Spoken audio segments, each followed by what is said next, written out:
race fans, welcome to my little show about motorsports I like to call In the Pits. With me, StockCar Scott, here each Wednesday on the YouTube during racing season, you know, when I feel like it. But y'all can guess how I feel after yesterday's announcement. It has been 18 years since I have been in this position. And again, I have until the end of the season to choose a new favorite NASCAR driver. But this time, my old favorite driver won't be still out there on the track running around the circuit in a Dodge. But Dale Earnhardt Jr. will no longer be in the Monster Energy Cup Series there, and it doesn't sound like he's going to continue to run the lower series either, even though at one time he did talk about running in the Xfinity Series or late models after he retired from Cup. I see my favorite driver that I had before Dale Jr., Sterling Marlin, whose glass I have back. And I'm very happy about that, but I still see Sterling Marlin still races late models at the track near his home at the Nashville Fairgrounds. So, you know, it'd be nice if Junior raced some in his retirement, and maybe it could be someplace where I might get a chance to see him. But I ain't holding my breath, folks. Since last year, I've been putting some thought into this matter of picking a new driver. There's a bunch of young talent from which to choose in Monster Energy Cup nowadays, but none of them are Dale Earnhardt Jr.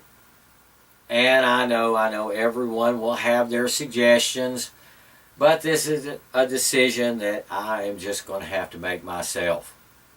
With Greg Biffle out of a ride, and that makes my wife and I are in the same transitional period. Of course, she likes local favorite Casey Kane, but really, how much longer does he have to race? She also likes Martin Truex Jr., but I think I will go with a younger driver, so hopefully I do not have to do this again, at least for a long, long time. Maybe I'll just go without a favorite driver in the Monster Energy Cup Series for a while and see who comes up in the next couple of years. Who knows? Maybe I will be cheering for somebody named Garrett. What I'd really like would to be cheering for someone called Bubba from Alabama in a Chevy.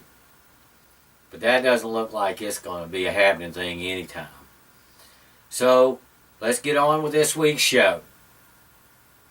This weekend was all short track racing because I slept through the IndyCar Grand Prix of Alabama presented by Honda on Sunday. Now, I did see a replay of that race last night, so I did get to see the win by Penske's new driver, Joseph Newgarden, in a Chevy at the race presented by Honda. I enjoyed that. But back to Sunday, once the Bristol Cup race was called for rain, I couldn't stay awake because we had not gotten home from Yakima until very, very late Sunday morning, Saturday night. And if I wasn't going to be watching NASCAR, I wasn't going to be able to stay awake. So not only did I miss the Alabama Grand Prix presented by Honda, the IndyCar race, but I also missed the Sounders crush the LA Galaxy 3-0, and the Mariners crush the Oakland A's. And I was crushed. No, not really, because, you know, I'm not that big on regular sports. But I did get to see the Mariners later in a replay, so that was nice. But I get way ahead of myself. I need to get back to racing. Let's see, Friday, Yes, Friday there was a little bit of practice that they showed from Bristol on TV for both of the NASCAR series there. But no Cup qualifying because of the rain that was happening in the East Tennessee area. Rain impacted the whole weekend there in Thunder Valley, as you will hear in my report. Saturday, my wonderful wife and I got going early eastward to Yakima for the Frank's Radio Service 100 for the Better All Auto Sales Twisted Tea West Coast Late Model Series at the Yakima Speedway. And a little shopping. Yeah, we also got some of that in while we were at the Palm Springs of Washington.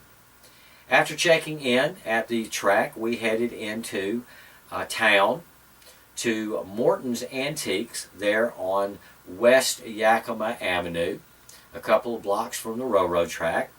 There, I scored a half dozen there of 124 scale die cast to add to my collection. As you can see, a Tony there and a bunch of old racing champions there.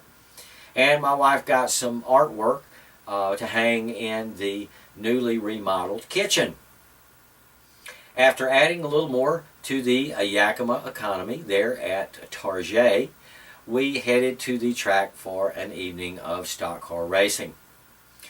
One last check before entering reassured me the Xfinity race at Bristol had not been rained out because my Android showed Eric Jones there as the winner of the 300 lap event. And it was nice to know that I had been able to capture the whole event without anything shutting off and losing the end of it there. So I ended up watching that race on Sunday instead of the Monster Energy Cup race that was canceled. Behind Jones in his win were other Cup young guns, Blaney and Suarez, in second and third.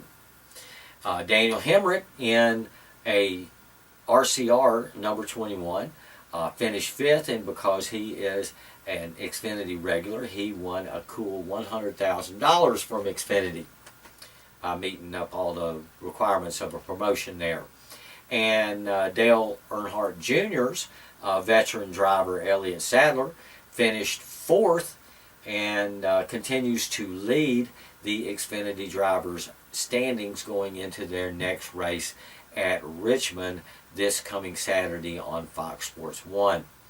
I'll get to watch all of that one before I go down to South Sound Speedway for 100 laps of super late model racing, as well as twin mains for hobby stocks and bumblebees on Saturday night there on the 3/8 mile.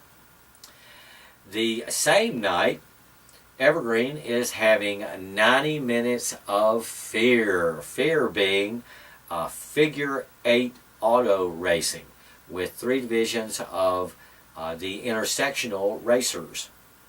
Also on the bill at the fairgrounds are street stocks and winged sprint cars on the 3/8 mile track. But that is next Saturday night. I still need to tell y'all about this past Saturday night at Yakima.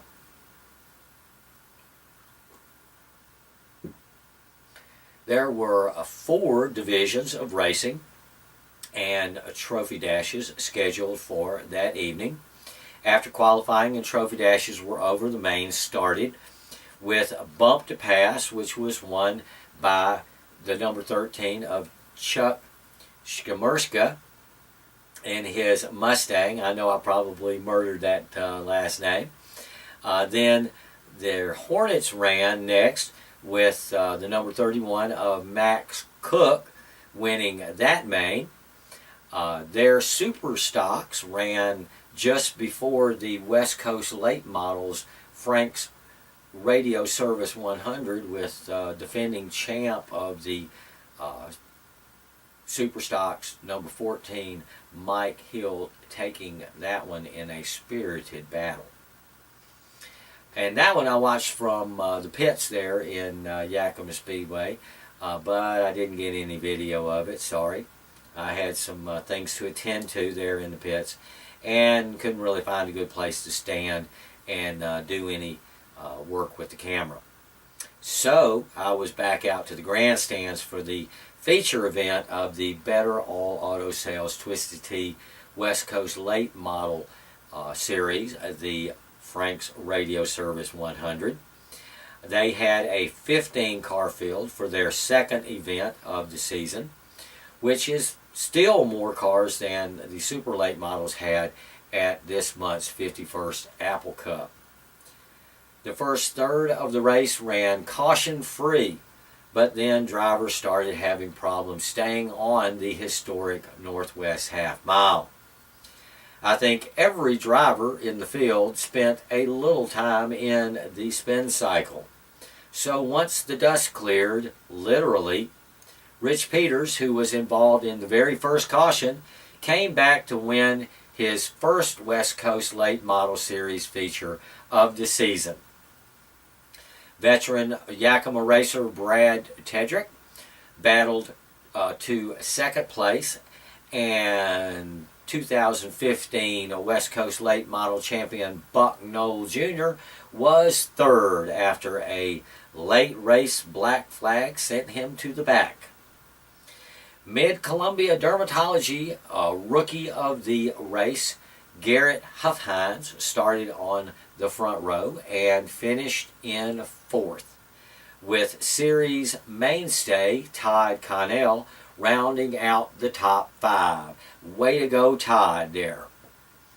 It was a fun night of racing, and I still hold that the West Coast Late Model Series is an example of some racing at its best here in the great Northwest. But that's just a perspective from this fan. It's a shame that the higher ticket prices there at Yakima kept away many there on Saturday night, because they really missed some good racing. Of course, you can see the Frank's Radio Service 100 in its entirety on my YouTube channel, but it is just not the same thing as being there in person. And your next chance to see the West Coast Late Model Series in action is in a couple of weeks, May the 6th, again back at Yakima. Now, one driver that might need to take a little time off there, who won the Thundercar race in Wenatchee a couple of weeks ago, but you know, it seems during the big race at Yakima, he was in a wicked wreck there on the front stretch. And Trevor Flora in the number 45 late model sustained a concussion. So I hope that he looks after his health. That's what's important. And maybe instead of racing, he'll just meet me up in the grandstands and watch the race with me. Get feeling better soon there, Trevor.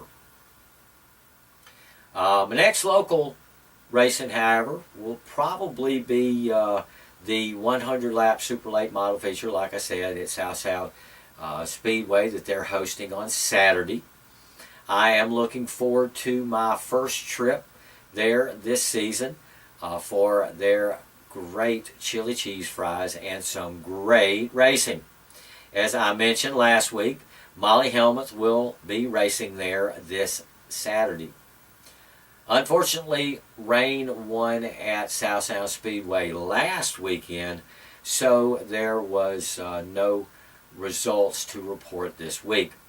Wenatchee was also closed, and Evergreen deferred to the Puyallup Smash Fest at the Washington State Fair. But I did get results from the second weekend of racing up at Western Speedway in Victoria, BC, Canada. Cole Sorensen reports that they had 5 divisions running that night. with Jason Day winning in the Hornet division. Daryl Cahill was victorious in the mini stock division, and George Jensen won in the old timers division that sounds similar to the vintage modified that race around these parts. Aaron Cameron won in Western Speedway's stock car division. How nice, a division named after me. No. Something tells me that those are like probably hobby stocks or street stock like racers. Then the last class of the evening of cars were the non-wing sprint cars, and that was won by Jeff Montgomery. Thank you again, Cole Sorensen, for that report. This weekend, Western Speedway again has demo cars and trucks, bombers, mini figure eights, and the claimers. State Line Speedway also had racing this past week, but someone needs to send me results, or maybe a link where I can get results. Let's see, what does that leave? What does that leave that I haven't covered?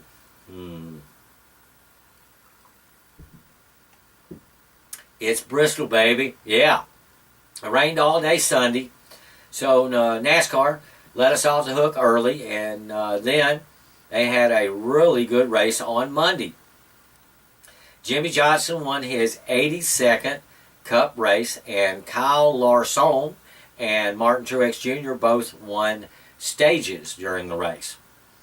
Truex came close to winning, but a late pit speeding penalty sank that rally. Martin did come back for an 8th place finish.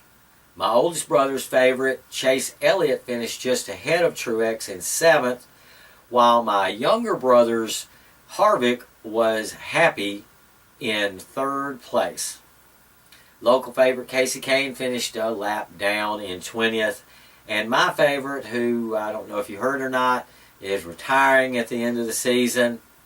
Well, he finished 38th after a self-inflicted mechanical failure and the subsequent crash that caused. Next up is Richmond on Sunday during the day.